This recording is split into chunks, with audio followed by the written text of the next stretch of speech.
and let us all do we can to build a better future. I want to be very clear here.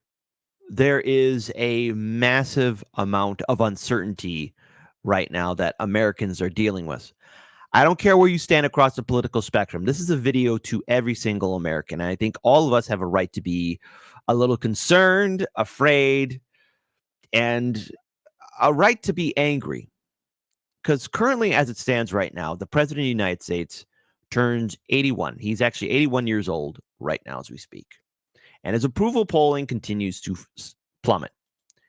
Now, we warned about this way back in 2020. We said that the Biden-Harris administration had the opportunity to maybe do some good. Yes, in theory, this was a possibility. However, we kept it real. Like, no, they're Democrats. Democrats never follow through with their promises. And a lot of progressives are not happy. Well, welcome to the party. And I wish that we actually had leaders that had a backbone. And as we have a president, apologies for the stutter, we have a president who clearly comes from America that no longer exists. He's from a way different generation, a different mindset, and there are boomers, millennials, Gen Xers, Gen Z that are right now collectively thinking, how am I going to get past tomorrow? Now, I don't care how you're going to vote, but what we are concerned about is that a president, 81 years old, is our leader. He is not mentally sound. And if he is, he sure as hell isn't exhibiting any signs of competency. I am concerned about this, as should all of you be. I want to pull up this video here from Case Study QB, where the oh-so-fantastic pundits at CNN discuss how progressives aren't happy and Trump can't speak to the middle like Joe Biden. What? What on earth are you talking about? Can Biden even speak at all? Let's play this video. Speaking of Biden's numbers, tomorrow, Biden turns 81. Happy birthday, Joe Biden. If you're watching, happy birthday, Joe Biden. You're turning 81. Oh, yeah, happy birthday. Even Joe Biden's going to say, happy birthday, Joe Biden. You're too old, Jack. That's a milestone that is unlikely to quiet the persistent concerns within his party about his age, although you heard Ron DeSantis talk about Donald Trump's age this morning, which was interesting. America's oldest president and his team say age is just a number, but Obama advisor David Axelrod says they need to face reality. Quote, I think he has a 50-50 shot here, but no better than that, maybe a little worse. He says, he told Maureen Dowd, he thinks he can cheat nature here and it's really risky. They've got a real problem if they're counting on Trump to win it for them. I remember Hillary doing that too. Okay, well, Donald Trump's birthday is June 14th and he will turn 78. So I do think at the end of the day, once this campaign has started in earnest, this discussion of age is going to sort of move to the side. It doesn't mean that... Let's have democracy in the chat, all right? Because I see the same comments in the live stream chat. I see it in the comment section below, how a lot of us are struggling to make ends meet. And this is coming from people across the political spectrum, all of you in my viewing audience. So let's have democracy in the chat. You think Biden's age and the concern of how old he's going to get is going to just dissipate into the ether onto social media and the media, and then people aren't going to talk about type 1 for, yeah, they're going to ignore it. He's 81, big deal, who cares? Type 2, no, bigger spotlight's going to be put onto it because Biden clearly isn't all there, and Democratic officials are telling him to step on down, and they can no longer really collectively put on that smiling face that he's A-okay. I mean, hell, ask Anthony Blinken how he's doing. I wonder how many twos will be in the chat. Voters aren't concerned. Of course they are. We see that in the polling. The president has acknowledged that. The president's team has acknowledged that. But at the end of the day, people vote based on what the person is going to do for them, for their lives. And so when the conversation is, what is Joe Biden's agenda of protecting freedoms, of expanding power for the middle class, of raising wages, how does that compare to Donald Trump's consistent effort to take away your freedom to vote, to take away your right to get an abortion? That conversation is going to be a different conversation than the one we're having right now. It doesn't mean the campaign's ignoring age, but it means at the end of the day, voters go to the ballot box based on what the president's going to do for them. Democrats may be sleeping on a generational issue that could be significant in the election, which is the support for the Israel-Hamas war. When you look at the numbers of where young progressives are, or anyone young and left of center, it is not where Joe Biden is. I'm close to where Joe Biden is on the issue. that could be something that could either leave young voters home or could actually get them rallying against him in a significant way. And I don't think that that's Can I just say, my last job in the Biden campaign was to actually engage young voters, Black voters. And you're losing them all. You're losing Black voters. You're losing young voters. You're losing Arab voters. You're losing Muslim voters. You're losing Jewish voters. You're losing activist voters. You're losing voters across the entire sphere of the American landscape, okay? That's what you're losing. You're not going to get them back. People have been screwed over. Let's be very clear. Roe v. Wade even died under the Biden-Harris administration. The kids are still in cages. And all across the country, people are struggling just to make ends meet. Biden followed through with his campaign promise. Nothing would fundamentally change because everything got progressively worse. Building the coalition. This time, 4 years ago, Joe Biden was almost at the exact same position. Most people in the Democratic Party did not want him to be the Democratic nominee. The job of the campaign, and now he is governing, is to go out and meet voters where they are. You are right. A lot of young progressives are not happy. But we also had the deputy security director on today talking about how they are going and working with and doing negotiations to, one, get the hostages back and to pause the atrocities that are not just happening on October 7th, but are also happening in Palestine right now. So I think you are seeing the Biden administration listening to its base, listening. It might not get all the way there, but hey, let's have democracy in the chat again. Is the Biden-Harris administration listening to its base? Type 3 for yes, kid. They care. Type 4, what the hell do you mean they're listening to us? Honestly, the crap that gets on CNN, and don't worry, we'll be playing a video clip of Jake Tapper talking about, well, Israel and Palestine. I'm even surprised I was allowed to get onto CNN. But anyways, back on point. CNN. Collectively, do you guys just like go over your script and try and figure out how to lie to people? that is what you're supposed to do as a campaign. What's more likely?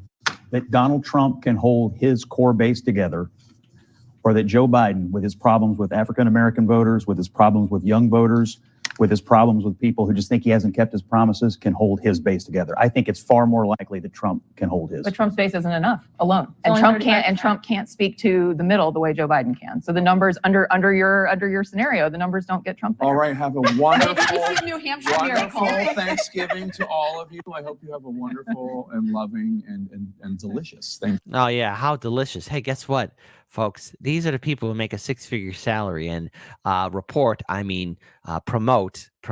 because they're the talent. I mean, they're journalists. The news to you. They get to have that wonderful little Thanksgiving. Isn't that special? But here, let's bring them back down to reality just a little bit, because things aren't looking good for Biden. Let's play this video. Here it is. Wow.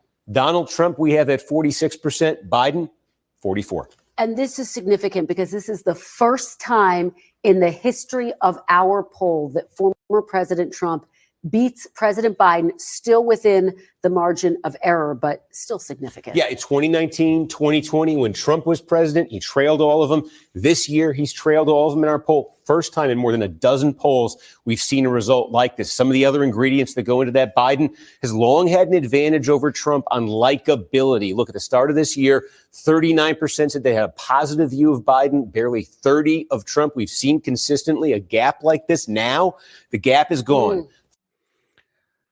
I'm sorry, folks. You know what time it is, especially when it comes down to numbers like this and what it means for Democrats and what they're going to be going through. We are due for something that we like to call an oof moment. An oof moment is when a gut check so severe, so serious, is then presented to you, our viewing audience. And to be clear here, getting an oof moment is not a good thing. But it is what it is. Oof, oof, oof, oof. These are not good numbers. And actually, Biden, 1 point more negative than Trump. That's been a significant advantage for Biden. Our poll says that advantage, at least for now, may be gone. And we talked about younger voters on foreign policy, and it's true on a host of other topics.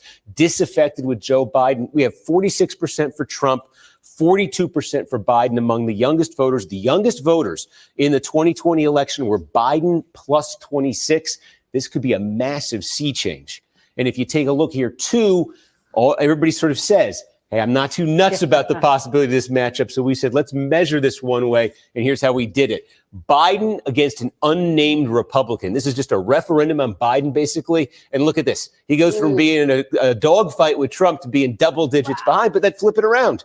Trump against an unnamed Democrat. Trump goes from leading against Biden to being down by 6 points against the Democrat. It's almost like people don't want to see the repeat of two old men fighting over a cold bowl of soup. However, when we look at Democrats in general, who do the Democrats have? And what exactly, do you think these people, the 46% here for General Democrat, are probably thinking about? They maybe want somebody like, I know, not to trigger anybody or get anybody upset, but maybe a Bernie Sanders or somebody else that they want. A Gavin Newsom? No. A Kamala Harris? No. A Pete Buttigieg? No. But that's going to be the establishment pick because we know how the establishment rolls.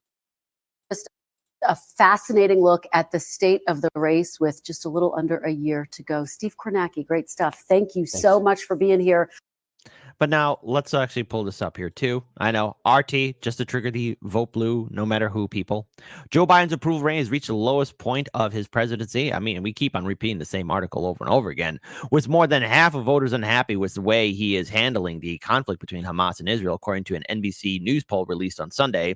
With less than a year to go before the 2024 presidential election, just 40% of American voters approve of the job Joe Biden is doing in his post, compared to 57% who disapprove of his performance. The poll found. While Biden's overall approval rating dropped only 1% from September numbers, there was a seismic shift in support among voters between ages of 18 to 34, which plummeted from 46% to 31%. In another low for Biden, only 33% of Americans are satisfied with his foreign policy, down from 41% in September.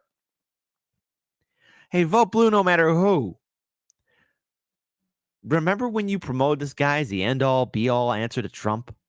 When it comes to the conflict between Hamas and Israel, which started in early October, only 34% approve of the way the U.S. president is handling the crisis, while 56% disapprove. People aged 18 to 34 were, again, the most unhappy with their president on this issue, with a whopping 70% saying Biden's doing a poor job. Look, I think we can all agree, from ages 18 all the way up to, hey, let's include the 90-year-olds, right? I think we all can agree that Biden has been doing a terrible job. Healthcare, domestic issues, corruption, money in politics, foreign affairs, our infrastructure. The Biden-Harris administration has been dropping the ball, and it's only going to get worse. Now let's talk about how tone-deaf the establishment is. I want to give a huge shout-out to Brianna Joy Gray. In which she retweets out, I could think of 11,000 reasons why my opinion of Biden won't change between now and next November with the Palestinian flag. Watch how Senator Blumenthal, no relation to Max Blumenthal, responds to President Biden's low approval rating among young voters in the NBC News national poll. He is the best candidate for 2024. I have confidence that he will overcome those poll numbers. We're a year away. I don't know what he's taking, but it must not be safe.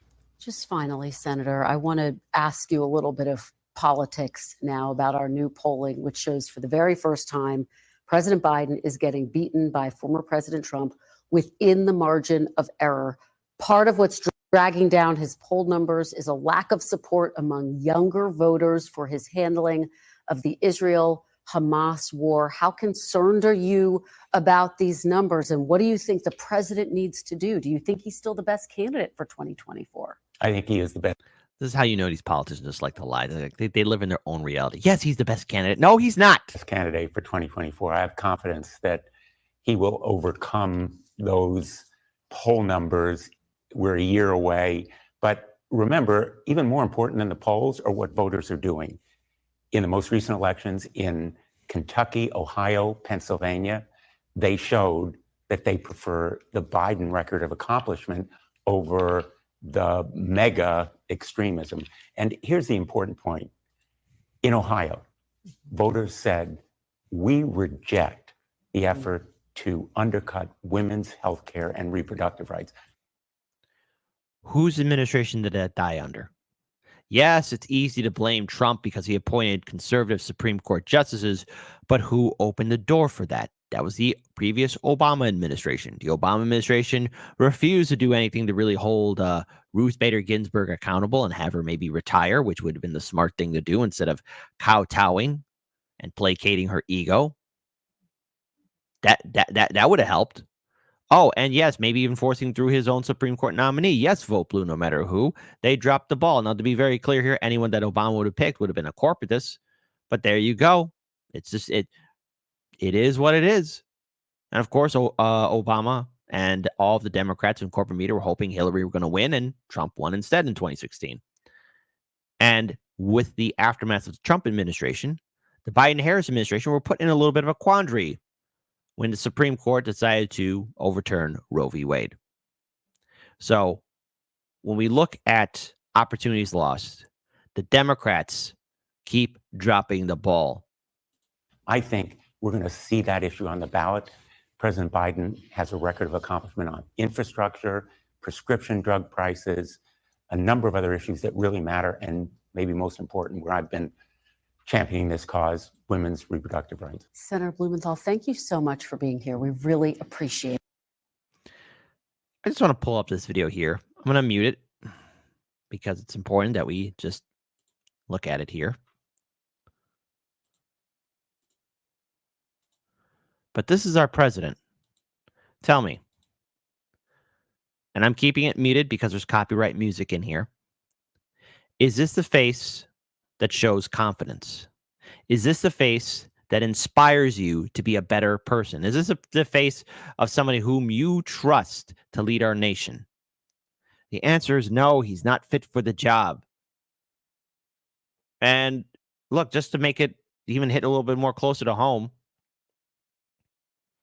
we've all seen relatives or loved ones, or seen friends with relatives or loved ones that suffer from a decline in age. Look, and I've seen my fair share of sharp 81-year-olds, right? People in their 80s and 90s. Biden isn't one of them. This is a man who looks like he's exhausted, tired. He's not in charge of his own destiny. This is somebody who apologizes to staffers and says, I'm sorry, I shouldn't have said that. I shouldn't say this or I'll get in trouble. You're the goddamn president of the United States. Act like it.